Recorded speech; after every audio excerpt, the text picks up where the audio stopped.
నమస్కారం, welcome to Suman TV. నేను Gitanjali. September 7వ తారీఖున చంద్రగ్రహణం ఏర్పడబోతోంది. ఈ గ్రహణ ప్రభావం ద్వాదశ రాశుల వారిపైన బాగా ఉంటుందని చెప్తారు. అయితే మరీ ముఖ్యంగా కొన్ని రాశులు అంటే ఒక 4 రాశుల వారికి అసలు బాలేదు అని చెప్తున్నారు. అంటే ఈ గ్రహణ ప్రభావం వారిపైన ఖచ్చితంగా ఉంటుంది. వారు కొన్ని హోమాలు కావచ్చు, కొన్ని పూజలు చేసుకుంటే మంచిది అని అంటారు. అవి ఎటువంటి హోమాలు, అసలు ఆ 4 రాశుల వారు ఎవరు, ఎలాంటి ప్రభావం వాళ్ళు ఎదుర్కొంటారు తెలుసుకుందాం. వివరించేందుకు ప్రస్తుతం మనతో పాటు ఉన్నారు ప్రముఖ జ్యోతిష్యులు, శ్రీచక్రపీఠం వ్యవస్థాపకులు బ్రహ్మశ్రీ ప్రదీప్ జోషి గురువు గారు. వారితో మాట్లాడదాం. గురుగారు నమస్కారం అండి. శ్రీమాత్రే నమః. అయితే ఖచ్చితంగా అందరూ ఎదురు చూసేది రాశుల గురించి. ఎందుకంటే మీరు చెప్పినప్పుడు చాలా మంది మా జీవితంలో ఇది జరిగాయని కామెంట్ రూపంలో కూడా చెప్తూ ఉంటారు. మరి ఈ గ్రహణం ఏ ఏ రాశుల వారిపైన ఎలాంటి ప్రభావం చూపిస్తుందండి? ఈ చంద్రగ్రహణము ప్రధానంగా సెప్టెంబర్ 7వ తారీఖు పౌర్ణమి, భాద్రపద పౌర్ణమి రాత్రి, అంటే మన భారతీయ కాలమాన ప్రకారం రాత్రి 9:23 ప్రారంభమవుతుంది. దానికి 23 నిమిషాల ప్రారంభమై ఆల్మోస్ట్ మధ్యరాత్రి 2 గంటలకి గ్రహణ విమోచనం అనేది ఉంటుంది. 11:40 నుంచి ఒక 5-10 నిమిషాల వరకు ఉన్మీలన కాలం, మధ్యకాలం. ఇది లాంగెస్ట్ చంద్రగ్రహణం, 3.5 గంటలు ఉండేటువంటి చంద్రగ్రహణం.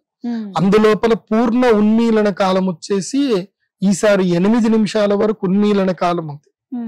అంత సమయం అయితే చాలా అరుదు, ఎక్కువగా ఉంటుంది. సో ఉన్మీలన కాలం ఎక్కువగా ఉంది కాబట్టి ఇది చాలా పెద్ద చంద్రగ్రహణం. దీన్ని సద్వినియోగం చేసుకోవాలి. ఈ గ్రహణములో ఎవరైతే గనక జపము, తపము, ధ్యానము, హోమము ఎవరైతే చేసుకుంటారో వాళ్ళ జీవితములో అసలు తొలగిపోలేనటువంటి కర్మఫలము లత్త ఏదైతుందో అది మొత్తం పోతుంది. ఉదాహరణకి మనము పనస పండు తిందామని చెప్పి పనస ఒలుస్తాం. పనస ఒలిచేటప్పుడు ఏం చేస్తాం? నూనె పెట్టుకుని ఒలుస్తాం. నువ్వు నూనె పెట్టుకోకుండా పనస ఒలిచావు అనుకో, ఆ గమ్ అట్లాగే ఉంటుంది. అట్లాగే మన జీవితంలో మనం సుఖపడదాము, మంచి చేద్దాం అనుకొని మనం అన్నం తిందామని మనం పనులు చేసుకుంటాం. కానీ ఆ కర్మ అనేటువంటి లత్త అంటుకుంటుంది. ఆ కర్మ అనే లత్త అంటుకుంటే ఏం చేయాలంటే నూనె పెట్టి దాన్ని ఇలా అని చెప్పి తర్వాత సబ్బు పెట్టి కడుక్కోవాలి. సో నూనె, సబ్బు అనేటివి మనకి ఎలిమెంట్స్ క్లీన్ చేసుకోవడానికి. ఇది ఆ జిగురు, దాన్ని ఏమంటారంటే లత్త అంటారు. కర్మ ఫలాన్ని కూడా ఏమంటారు అంటే లత్త అంటారు. అంటే చెడు కర్మ ఫలితాన్ని లత్త తొలగించుకోవాలి అని అంటే మన జీవితంలో ఒక మార్పు రావాలి. ఇక నా జీవితం ఇంతేనా బాబు, ఇంకా మారదా అని అనుకునే వాళ్లకు గ్రహణము ఒక వరప్రదం. ఎందుకోసం అంటే ఆల్రెడీ చాలాసార్లు చెప్పాను, గ్రహణ సమయము దేవతలకి గడ్డు కాలము, రాక్షసులకి అనుకూల కాలం. ఆ సమయంలో మానవుడే దేవుడు అవుతాడు, దేవతలు మనుష్య స్వరూపులైపోతారు, దేవతలు శక్తి విహీనులు అవుతారు. ఆ సమయంలో గనక మనం దేవతలకు గనక హవిస్సు మూలకంగా శక్తిని మనం ఇవ్వగలిగితే ఆ 3.5 గంటలు, ఒక్క నిమిషము ఈక్వల్ టు ద ఒక 1 month అనుకోండి. మీరు అక్కడ ఒక్కొక్క నిమిషం ఒక్కొక్క స్వాకారం ఇచ్చిన ఆ ఒక్క స్వాకారం మిమ్మల్ని ఒక 1 రోజులు కాపాడుతుంది. సో మీరు 1000 స్వాకారాలు ఇస్తే 1000 నెలలు. సో నీ గ్రహణం నుంచి గ్రహణం వరకు నువ్వు లక్ టైం యూజ్ చేసుకునే చాలు, మళ్ళీ గ్రహణంలో మళ్ళీ ఇంకోసారి చేసుకో. సో నీకు ఒక 1 year ప్రొటెక్ట్ చేసినా చాలు, దేవత లక్ ఇచ్చినా చాలు. కానీ గ్రహణ అందుకోసమే మనం లలితా సహస్రనామంలో కూడా మనం ఏం చెప్తాం, ఆ ఉత్తర పీఠికలు వస్తుంది, సూర్యగ్రహే మహానద్యం అంటే గ్రహణ సమయంలో కోటిలింగ ప్రతిష్టాంచాను, 1,000,000 లింగాల ప్రతిష్టాపన చేస్తే పుణ్యం వస్తుందని చెప్తారు. అట్లాగే గణపతి అథర్వశీర్షుని కూడా ఏం చెప్తారు, సూర్యగ్రహే మహానద్యాం ప్రతిమా సన్నిధౌవా జప్త్వా సిద్ధ మంత్రో భవతి అని చెప్పేసి అంటారు. అంటే గ్రహణ సమయములో మనం ఏదైనా ఒక శక్తిని మనం ఉపాసన చేస్తే ఆ శక్తి వల్ల మనం శక్తివంతులం అవుతాం. అది చాలా మందికి తెలియదు. ఇది ట్రెండ్ కూడా సెట్ చేసింది నేనే. ఇప్పటి వరకు ఎవ్వరు కూడా చంద్రగ్రహణం అప్పుడు, సూర్యగ్రహణం అప్పుడు యాగాలు చేసిన వాళ్ళు ఎవరూ లేరు. ఫస్ట్ టైం ట్రెండ్ సెట్ చేసింది నేనే. నా దగ్గర వచ్చి యాగాలు చేసిన వాళ్ళు అందరూ సూపర్ గా సెటిల్ అయిపోయారు. అందరు లైఫ్ మారిపోయింది. అసలు ఒక ఆవిడైతే నేను ఇల్లే కట్టుకుంటానా లేదా అనేది ఒక డ్రీమ్ అనుకుంది, 3 ఇళ్ళు కట్టుకున్నాను. So everyone is getting their fulfilment. వాళ్ళ లైఫ్ లో కావాల్సిన ఫుల్ఫిల్మెంట్స్ అన్ని అవుతున్నాయి. వాళ్ళు దానికి తగ్గట్టుగా ఆధ్యాత్మిక జ్ఞానంలో కూడా ఉంటున్నారు. సో ఈ గ్రహణం అనేటువంటిది ఏంటంటే ప్రధానంగా ఒక 4 రాశులకి కీడు. ఏ గ్రహణం అయినా సరే, ఎప్పుడు గ్రహణం వచ్చినా 4 రాశులకి కీడు ఉంటుంది, 4 రాశులకి రాజయోగం ఉంటుంది, 4 రాశులకి సామాన్యంగా ఉంటుంది. కాబట్టి 4 రాశులు కీడు ఉండేటువంటి 4 రాశుల వారు కానివ్వండి, రాజయోగం ఉండే 4 రాశుల వారు కానివ్వండి, గ్రహణం అప్పుడు అరిష్ట నివారణ తంత్రం చేసుకోవాలి. చేసుకుంటే వాళ్ళ అదృష్టవంతులు. మిగతా 4 రాష్ట్రాల వాళ్ళు సామాన్యమైనటువంటి వాళ్ళు ఇష్టం ఉంటే చేసుకోవచ్చు, లేకుంటే లేదు. వాళ్ళకి ఏంటంటే వాళ్ళు ఎక్స్క్లూడెడ్, వాళ్ళు నాట్ ఇంక్లూడెడ్. ఇంక్లూడెడ్ గా ఉండేటువంటి రాశులు 8 వస్తాయి. 4 కీడు వాళ్ళు తప్పకుండా చేయించుకోవాలి, mandatory, because to protect them self. 4 రాశులు. ఇంకో 4 రాష్ట్రాలు ఏదైతే ఉంటుందో టు గెయిన్ ద ఆపర్చునిటీ, అది ఆపర్చునిటీని గెయిన్ చేసుకోవడానికి. ఈ కీడు ఉన్నటువంటి వాళ్ళ ఆపర్చునిటీ గెయిన్ చేసుకోవడానికి ఉండదు. వాళ్ళు ఏంది ప్రొటెక్షన్ చేసుకోవడానికి కావాలి, ప్రొటెక్షన్. ఇంకోళ్ళు ఏంటంటే గెయిన్ చేసుకోవడానికి. సో ఒకళ్ళకి పూర్తిగా అదృష్ట సిద్ధి ఉంటుంది, 4కి రక్షణ సిద్ధి ఉంటుంది. మిగతా 4 రాష్ట్రాలకి ఏంటంటే వాళ్ళు రక్షణ పొందొచ్చు, అదృష్టము పొందొచ్చు, రెండిటికి వాళ్ళు అర్హులే. మరి ఎవరు వారు? సో అందులోపల ప్రధానంగా ఈ యొక్క గ్రహణము కుంభరాశిలో ఏర్పడుతుంది కాబట్టి చంద్రగ్రహణము, కుంభరాశి వారు అందులోపల ప్రధానంగా ధనిష్టా నక్షత్రానికి సంబంధించి 3, 4, అదే విధంగా శతభిషము యొక్క 4 పాదాలు, పూర్వభాద్రపద నక్షత్రం యొక్క 3 పాదాలు, ఈ వీటికి సంబంధించినటువంటి వారు ఈ గ్రహణ సమయములో గ్రహణము చూడకూడదు. వీళ్ళు అస్సలు గ్రహణం చూడకూడదు. ఊరికే టీవీలో చూస్తాను, డైరెక్ట్ చూస్తే ఏమవుతుందో అంటున్నారు కదా, టీవీలో చూస్తాను, ఇదేది పెట్టుకోదు. వీళ్ళు గ్రహణం చూడకూడదు. చూస్తే వీళ్ళకి అరిష్టం, మంచిది కాదు. ప్రధానంగా ఈ శతభిష పూర్వ భాద్రపద నక్షత్ర జాతకుల మీదనే ఈ గ్రహణం ఏర్పడుతుంది కాబట్టి వాళ్ళు తప్పకుండా పరిహార పూజలు చేయించుకోవాలి, గ్రహణ స్నానం చేయాలి, ఉపవాస దీక్షలు ఉండాలి, అన్ని పద్ధతులు పాటించాలి. ఇది వయసు బాగా ఉండి ఆరోగ్యంగా ఉంటే. ఆరోగ్యంగా లేకపోతే దాన్ని నేనేం చేయలేను. కాకపోతే సిద్ధి చేయాలి, ఉపాసన చేయాలి. ఆ ఉపాసన చేయటం వల్ల వాళ్ళకి శరీరంలో ఉన్న రుగ్మతలు పోతాయి, యోగ సిద్ధి కలుగుతుంది. రెండవది ఏంటి, మనం ఎప్పుడైనా సరే గ్రహణము నుంచి, గ్రహణం ఎప్పుడైతే సంభవిస్తుందో ఆ గ్రహణము ఏ రాశి వారికి ఏ ప్లేస్ లో వస్తుందని చూడాలి. నా రాశి నుంచి గ్రహణం ఏ స్థానంలో వస్తుంది అనేదాన్ని చూడాలి. మీన రాశి వారికి గ్రహణం ఎప్పుడు ఏ స్థానంలో జరుగుతుంది అంటే 12వ స్థానంలో జరుగుతుంది. సో గ్రహణము మీన రాశి వారికి 12వ స్థానంలో జరుగుతుంది కాబట్టి మీన రాశి వారికి ఇది అరిష్టము. ఈ మీన రాశి వారి పరిస్థితి ఏమిటంటే గనక, ఇది రొట్టె పెనం మీద నుంచి పొయ్యిలో పడ్డట్టు ఉంటుంది. ఎందుకోసం అంటే ఆల్రెడీ ఏలినాటి శని ఉంది. ఏలినాటి శని ఉండి వాళ్ళకి 12వ స్థానములో రాహు ఉండి ఉన్నదంతా తినేస్తా ఉంటాడు, లాగేస్తా ఉంటాడు. ఏలినాటి శని నెత్తి మీద ఉండి కోపం తెప్పిస్తాడు, క్రోధం తెప్పిస్తాడు. అస్సలు వాళ్ళు ఒక లెక్కలో ఉండరు అనమాట, ఇరిటేషన్ లో ఉంటారు. దానికి తోడు ఇప్పుడు ఒకటి గ్రహణం, పుండు మీద కారం జల్లినట్టు ఈ గ్రహణ బాధ. దీనితో ఏంటంటే డబ్బులు మొత్తం నష్టపోతారు, ఉన్న వస్తువులు పోతాయి.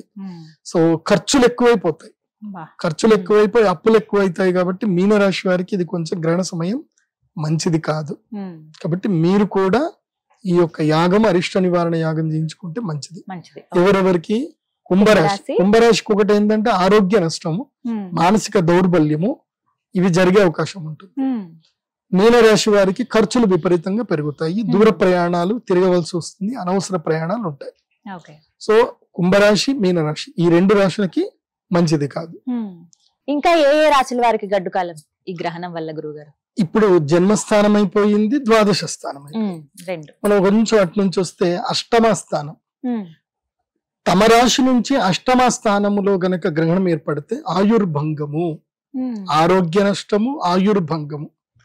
అదే విధంగా మనకి ప్రతిష్టాభంగం కూడా ఉంటుంది.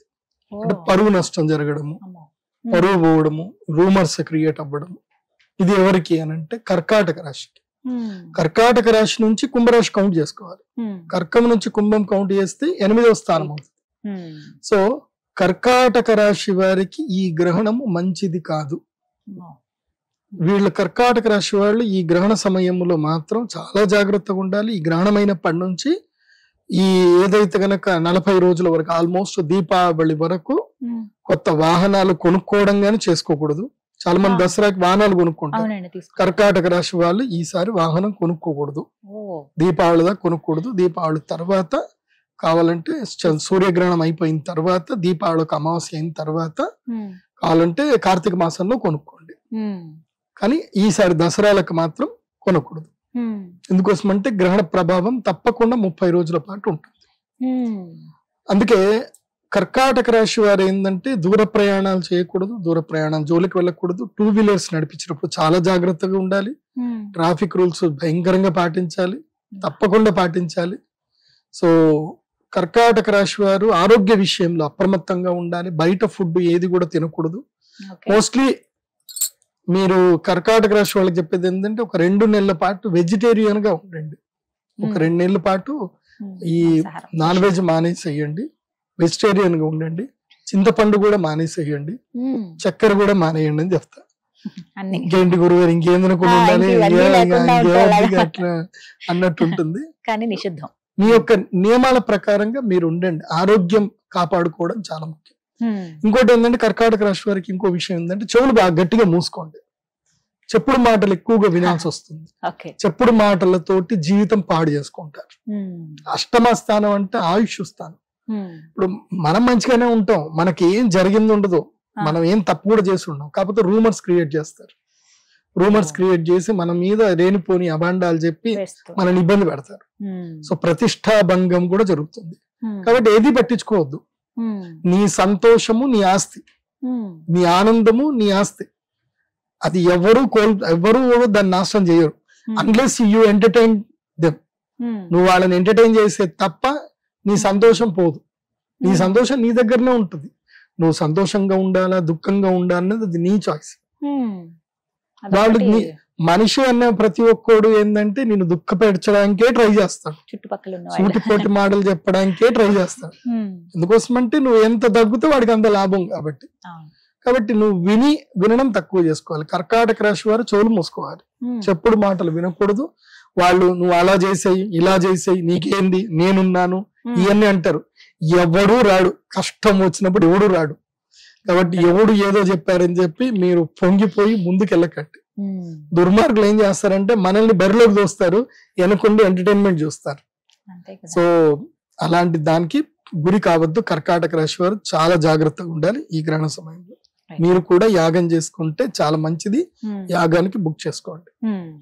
ఆ తర్వాత 4వ స్థానం చాలా ఇంపార్టెంట్.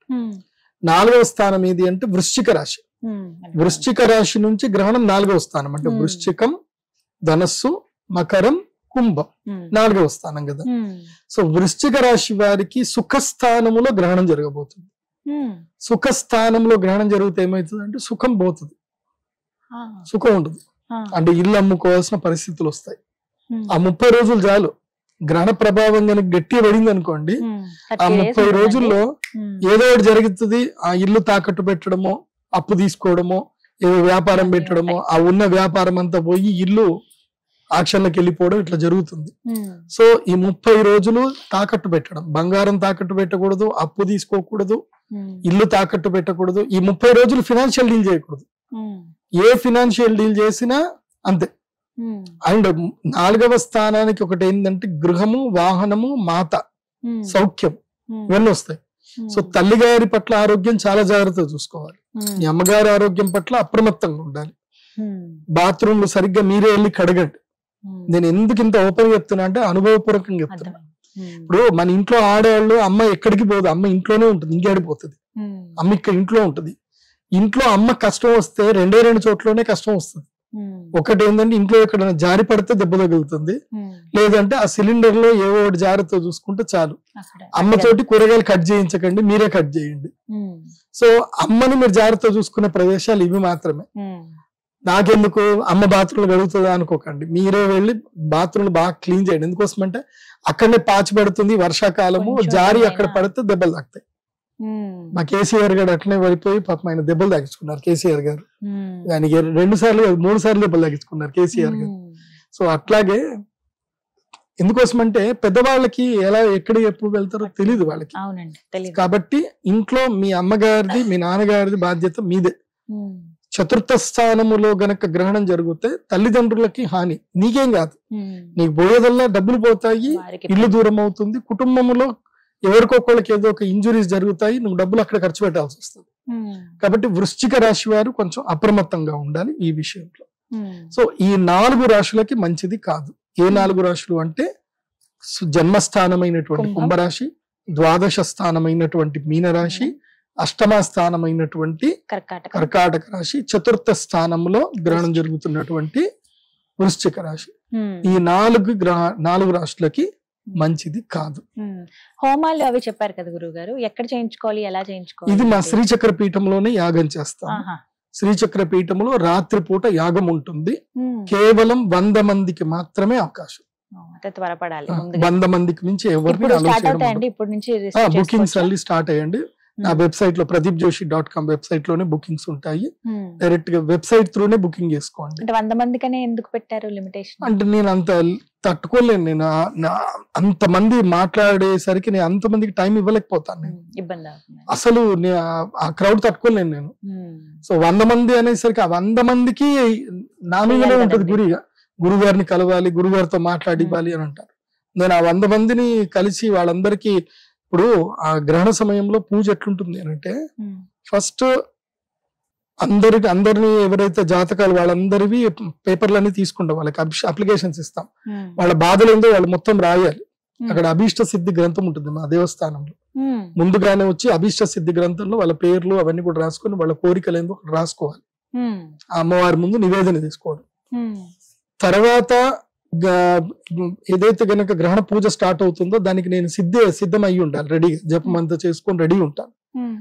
అగ్ని ప్రస్థానం చేస్తాను. ఈ అగ్ని ప్రస్థానం చేసేసరికి నా ఎనర్జీ ఆల్మోస్ట్ 15% అక్కడ పడిపోతుంది. అగ్ని ప్రస్థానం అయిన తర్వాత కూర్చొని గ్రహణం గురించి అందరికి చెప్పి గ్రహణ పూజ అంతా జరుగుతుంది. పూజ జరిగేటప్పుడు నేను ప్రతి ఒక్కరి దగ్గరికి వెళ్ళి, మాల ఉంటుంది, జ్వాలాముఖి మాల ఉంటుంది, అందరికి జ్వాలాముఖి మాల నేనే వేయాలి చేయితోటి. వేరే వాళ్ళతోటి వేయడానికి లేదు, ఒప్పుకోరు కూడా. వేరే వాళ్ళు వేస్తారు అంటే లేదు గురుగారు వేయాలి అంటారు. సో ఈ వచ్చిన 100 మందికి నేనే మాలలు వేయాలి. 100 మందికి రుద్రశూల స్పర్శ ఇవ్వాలి. గ్రహణం అప్పుడు రుద్రశూల స్పర్శ లేకుండా గ్రహణం పూజ చేయడానికి లేదు. ఎందుకోసం అంటే రుద్రశూల స్పర్శని వాళ్ళకి రక్షిస్తుంది. ఇప్పుడు మనం దేవతలకి రక్షణ ఇస్తున్నాం. అప్పుడు సామ్రాజ్యం ఎవరిది గ్రహణ సమయంలో? రాక్షసులు. ఆ రాక్షసుల నుంచి మనల్ని ఎవరు కాపాడే వాళ్ళు ఒకళ్ళు ఉండాలి కదా. అది ఎవరు అంటే ఒకటి గురువు, నా దగ్గర ఉండే రుద్రశూలం. రుద్రశూల స్పర్శ లేకుండా గ్రహణ పూజ చేయకూడదు, క్లియర్ గా చెప్తున్నాను. చాలా మంది ఏంటంటే నన్ను ఫాలో అయిపోయి కొంతమంది చేసుకుంటారు. ఎందుకోసం అంటే ఈ సంబంధించిన పూజలు చేసేటప్పుడు సిద్ధ గురువులు ఉండాలి. చేయకూడదు, ఇంట్లో చేసుకోకూడదు. గ్రహణ పూజలు ఇంట్లో చేయకూడదు. అంటే ఆ శక్తి వేరు. ఆ శక్తిని మనం ప్రోద్బల్యంగా మనము దేవతా సాన్నిధ్యంలో మాత్రం చేయాలి. అంటే ఆ ఆర మనల్ని రక్షించాలి. సింపుల్ చెప్పాలంటే ఇప్పుడు కోడి రామకృష్ణ గారు మా నాన్నగారి మిత్రులే. దేవి సినిమా తీసేటప్పుడు కూడా మా నాన్నగారిని చాలా అడిగారు. తర్వాత మీరు రుద్రశూలం చూస్తే గనక మీకు సేమ్ అదే రుద్రశూలం, అంజీ సినిమాలో రుద్రశూలం మా దగ్గర ఉండేది అదే సేమ్, రెండు ఒకటే. అది ప్యాటర్న్ కూడా ఇచ్చింది కూడా మా నాన్నగారే ఇచ్చారు, రుద్రశూల ప్యాటర్న్. సో దాంట్లో ఏంటంటే అష్టదిగ్బంధనం చేస్తారు. మీరు దేవి సినిమా ఒకసారి చూస్తే మీకు అర్థమవుతుంది. మన ఇంటి చుట్టూ ఒక రక్ష కుంకుమ నీళ్లు పోస్తారు. ఆ రక్షరేఖ దాటి లోపలికి రాలేడు దుష్టుడు. అట్లాగే దేవతా సాన్నిధ్యంలో కనుక మనం చేస్తే అక్కడ మన దేవాలయానికి ఏంటంటే మేము అష్టదిగ్బంధనం చేసి వస్తాం. ఆ సాన్నిధ్యంలో గురువు దగ్గర చేసుకుంటే అది వేరు. అందుకే జ్వాలాముఖి మాల ఇస్తాం. జ్వాలాముఖి మాల మెడలో ఉంది అని అంటే ఏది మన ఆర దగ్గర రానే రాదు. మనకి తెలియకుండా మనం రక్షించేదే మన ఆర. మంచి జరగాలి, మంచి జరగడానికి యుద్ధం జరగాలి. యుద్ధం జరిగితేనే మంచి అవుతుంది. ఇప్పుడు ఆపరేషన్ సింధూర్ చేశారు, మేము మంచోళ్ళము అని చెప్పేసి మనం ఇక్కడ కూర్చుంటే ఏమైతుండే?